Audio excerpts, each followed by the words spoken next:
Sa simula ng bawat paglalakbay, hindi laging maliwanag ang daan. Madalas ay tinatamaan tayo ng unos, binabalot ng alon ng mga pagsubok.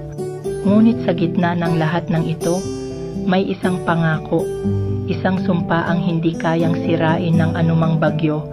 Ito ang kwento ng dalawang pusong nagmahal, hindi dahil perpekto sila, kundi dahil pinili nilang manatili sa kabila ng bawat pagkakamali, sa kabila ng bawat sugat. Sa bawat hakbang ng buhay, ito ang pangakong binitiwan nila, na sa hirap man o ginhawa, sila'y magkasamang haharap sa bukas. Sa harap ng Diyos at ng mundo, ito ang kanilang sumpaang dadalhin hanggang sa dulo ng walang hanggan.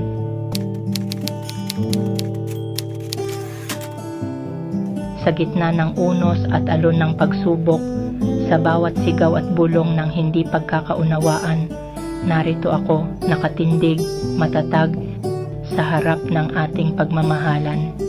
Sa bawat pag-aaway, sa bawat pagkakamali, hindi ko pipiliin ang pagiging tama, kundi ang pag-ibig na sa atin ay nagbubuklod, ang pag-ibig na sa Diyos ay ating ipinangako.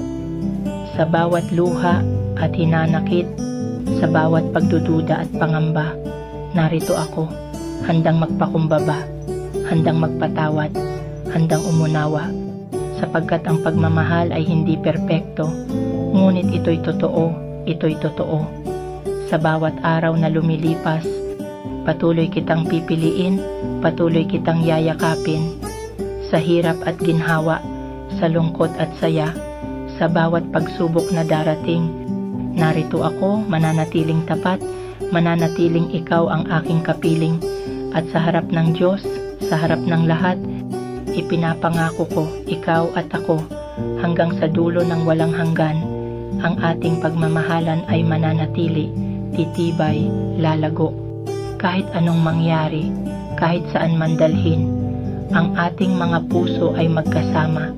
Sa bawat hakbang, sa bawat paghinga, ikaw at ako magkasama magpakailanman.